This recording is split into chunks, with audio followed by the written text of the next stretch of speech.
Señor Darío. Antonio, lo decíamos en los días posteriores a la caída del régimen, lo dijo a la Trump. caída de Maduro. Sí. Decíamos que había empezado una transición y que obviamente la prueba más definitiva de que estábamos ante una transición en Venezuela, más allá de que todo el régimen, toda la plana mayor sigue allí, solamente está Maduro capturado junto a su esposa, era la liberación de presos políticos. Bueno, ya son 344 ya los que fueron liberados desde el 8 de enero.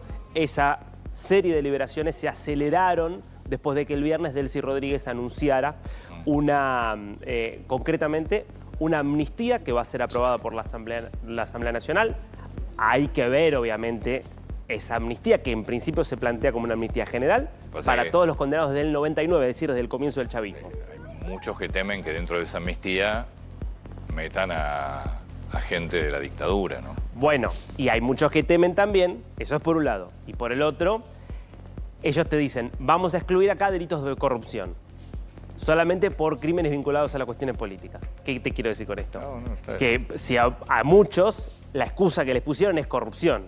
Eran delitos, digamos, eran presos políticos, pero les inventa causa de corrupción. Es decir, hay que ver si efectivamente caen todos de eso dentro de esa amnistía.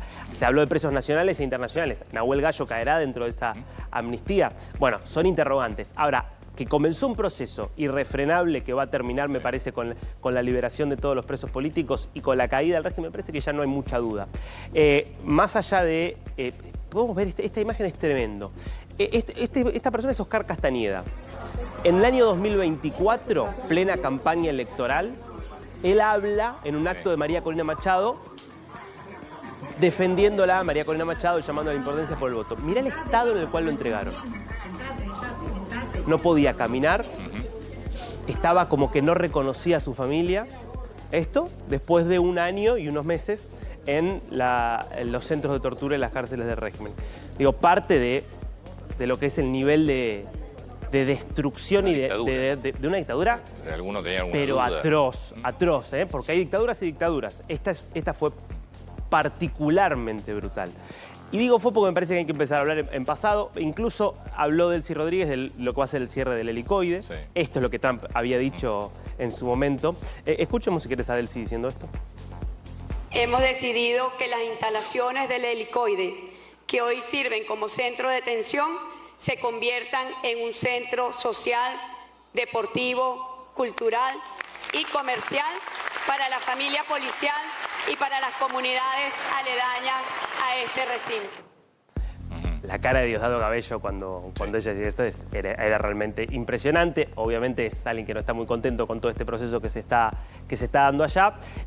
Habló de María Corina Machado, Trump, el fin de semana, porque le dicen, bueno, y que le siguen preguntando por eso. Y él planteaba, bueno, para mí es una gran mujer, pero estoy muy contento con cómo están actuando las autoridades ahora en Venezuela, porque es verdad, le están haciendo caso en todo. Con Estados Unidos, que abrió otra vez la representación diplomática, ¿no? Formalmente, exactamente. Después vamos a estar presentando a la nueva encargada de negocios, que estuvo reinaugurando la embajada, porque básicamente ya haya un centro operativo de control directamente en el territorio. En una conversación que se filtró entre Chris Wright, que es el secretario de Energía de Trump, clave porque es el que está manejando toda la cuestión petrolera, él dijo que, porque las empresas que están siendo llamadas a invertir por Trump quieren que haya elecciones, porque dicen, acá tiene que haber un proceso de normalización sostenible en el tiempo, no puede haber una dictadura dirigida, digamos, a distancia. Él dijo que lo que ellos estaban estimando es 18 a 24 meses para la realización de elecciones. Cuando termine el mandato de Trump. Un poquito antes, digamos. 24 meses, porque en Trump le van a quedar 2 años. Claro, exactamente. O sea, en noviembre él va a cumplir los 2 años, por eso, digamos, sería dentro del mandato de Trump. Lo que están estimando como, es algo estimativo, por supuesto, llamado elecciones. Yo creo que va a ser, insisto, inevitable. La dictadura está cayendo ya por su propio peso, porque además ya no hay incentivos dentro de Venezuela para cooperar con una dictadura que se ve que está haciendo.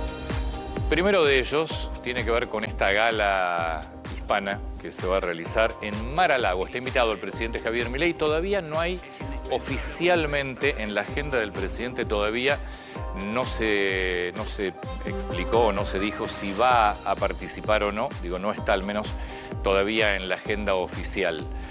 Esta gala que está realizada básicamente por empresarios y financistas latinos para mostrar, entre otras cosas también, las posibilidades y los desarrollos de los países de Latinoamérica y en Estados Unidos. Segundo tema.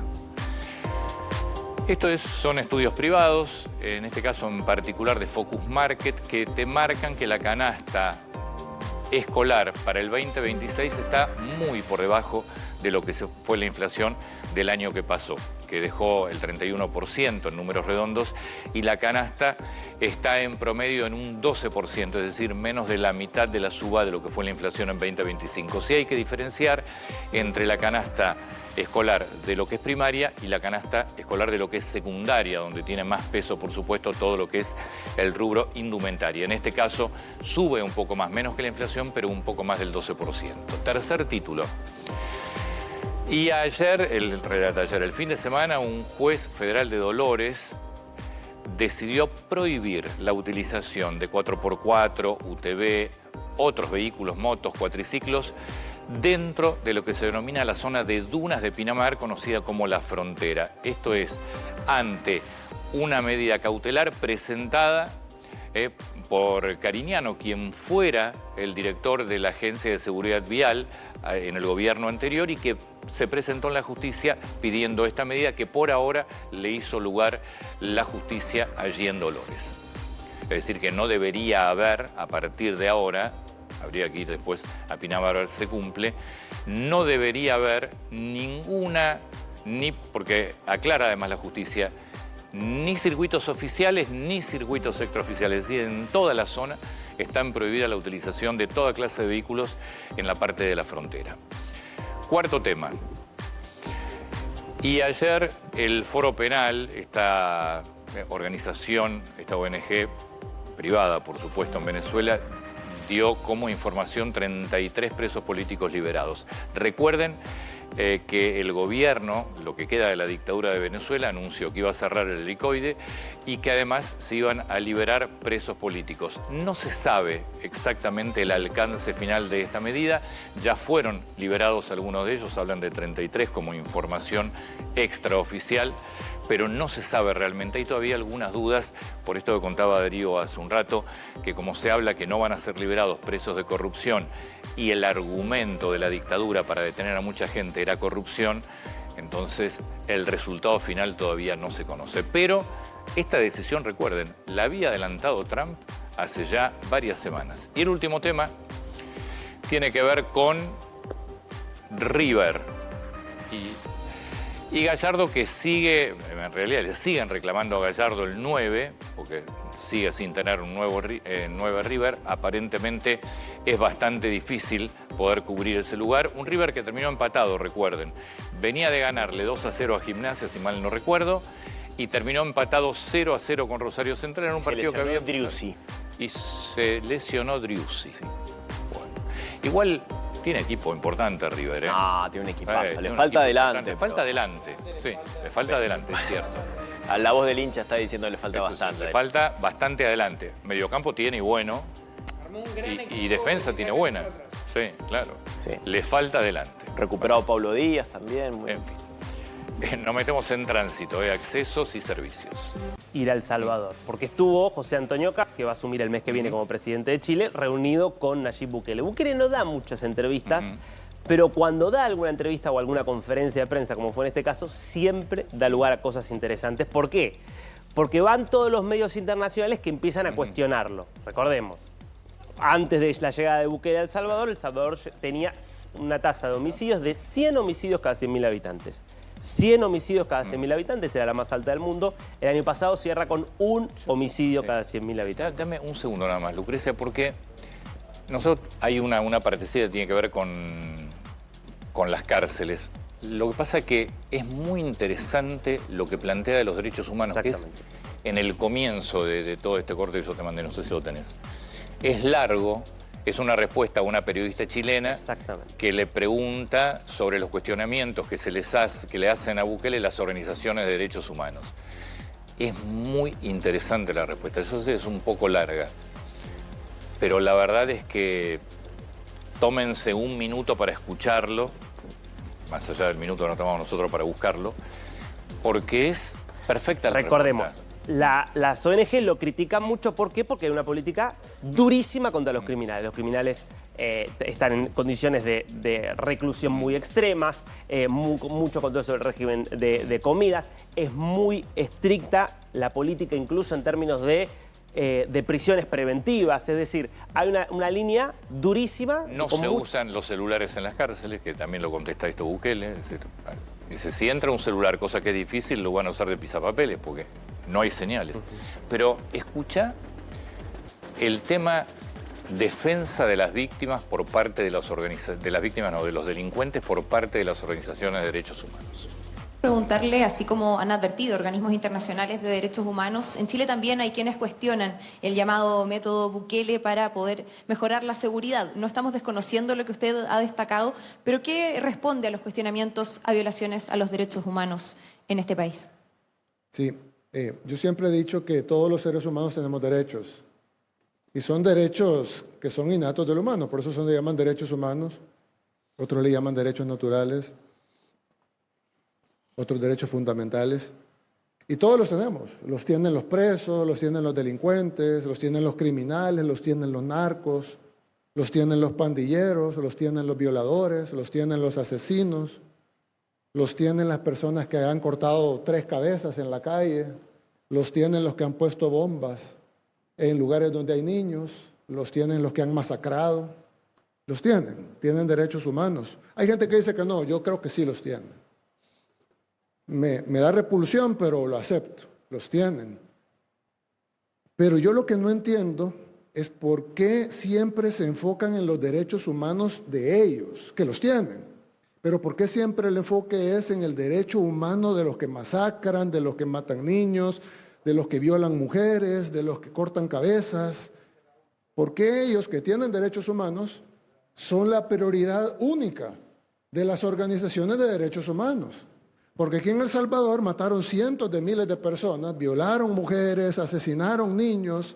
Hay historias de una muchacha ahorita que estamos ayudando que no tiene brazos porque los pandilleros le tiraron una bomba a su mamá porque no había pagado, su mamá murió y ella perdió los brazos en la explosión. Una abuelita que le cortaron las manos porque no había pagado y ahora la señora no tiene manos y sigue trabajando para sacar su vida adelante. Y nadie vio por los derechos de ellos. Cientos de miles de salvadoreños murieron y si nos vamos a otros países pues serán millones. Gente que no estaba haciéndole daño a nadie, estaban trabajando, iban caminando por la calle, de repente llegaron 3 delincuentes y quisieron violar hasta la muerte a una mujer. Y yo digo, ¿ellos tienen derechos humanos? Sí, sí los tienen. Pero ¿y la mujer violada y asesinada por esas 3 personas? No hay ninguna organización de derechos humanos llegó y dijo, miren, ustedes deben de dejar de violar, deben de dejar de matar, nosotros vamos a intervenir o vamos a gastar nuestros miles de millones de dólares que nos dan para funcionar, para tratar de evitar que esto pase. No, mientras eso está pasando, las organizaciones de derechos humanos callan. Ahí no dicen nada. Pero no vaya a ser que venga el gobierno y agarre a esos 3 sujetos y los mete en la cárcel y están comiendo bien los niños y les están dando la medicina y tienen el colchón, no tiene colchón el pobrecito, hay que ponerle un colchón. Y lo peor es que estas personas que tienen derechos humanos, de acuerdo, y por eso reciben comida y atención médica, etcétera, pero de repente la gente viene y dice, mire, pero ¿y solo eso le va a dar de almuerzo? ¿Por qué tiene tan poca proteína? Yo le digo, ¿sabe lo que come el salvadoreño normal? Un salvadoreño de escasos recursos. ¿Qué comerá él? Y a él le tenemos que decir, mire, señor, usted me va a pagar más impuestos para que los que mataron a su hija coman mejor. Entonces, lo que está sucediendo es que, claro, todos los criminales tienen derechos humanos, pero ¿cuál debe de ser la prioridad para el Estado? Los derechos humanos de la gente trabajadora, de la gente honrada, de la gente decente, de la gente que no mata, de la gente que no viola, o los derechos humanos de los violadores, de los asesinos. Entonces nosotros hemos priorizado los derechos humanos de la gente. Esto es una conferencia de prensa, Leo, para entender. No está dando una entrevista, le está contestando a una periodista chilena que le preguntó. Ahora, a mí me encantaría, por ejemplo, ¿quién sería el candidato del lado de la oposición? Hoy el candidato de la oposición, Kicillof. Kicillof. No hay Kicillof. otro, ¿no? Hoy sé, es Kicillof. No sé, Sergio Massa si sigue en carrera. Yo creo que hoy es Kicillof. La presa está presa, así que no puede Puede ser candidata. Kicillof o Massa por haber sido el Sí. candidato anterior. A mí me encantaría que contesten esto mismo. A ver cuáles son los derechos humanos exactamente para las víctimas en la Argentina. Que se relaciona Porque con el tema anterior, con lo que hablamos a nivel local. que es, claramente. es fantástica la respuesta que da. La verdad que es fantástica. Hay un autor canadiense que se llama Gad Saad, Mm, que habla de un problema de Occidente que es la empatía suicida. mm. Las ONG son un ejemplo de esto. Sí. Las ONG tienen empatía con aquellos que nos quieren matar a todos. Y no tienen empatía con la mayoría que esto- sufre las consecuencias de los violentos. De vuelta, vos podés no estar de acuerdo con esto, obviamente que podés no estar de acuerdo. La pregunta es si, ¿cuál es tu propuesta? Que esto es lo que no contesta nadie del otro lado en la Argentina cuando se quejan, cuando van por los derechos humanos de los asesinos. Esto es bárbaro. ¿Y cuál es tu propuesta? Es mucho doble discurso, aparte. Olvídate. Un Pero discurso ¿sabés por qué? progre, Porque un discurso pero además, ¿sabés pseudo-progre por que qué? termina- Yo lo marco siempre esto. Alguien que me diga cuando algún hombre, una mujer, digo, alguna figura política tuvo algún problema de inseguridad. Él o familiares. Van a ver que nunca. Van a ver que nunca. Todos los problemas de inseguridad nunca alcanzan a todo lo que es la línea de dirigentes políticos. No sé, es curioso. Debe ser coincidencia. Nunca les alcanza.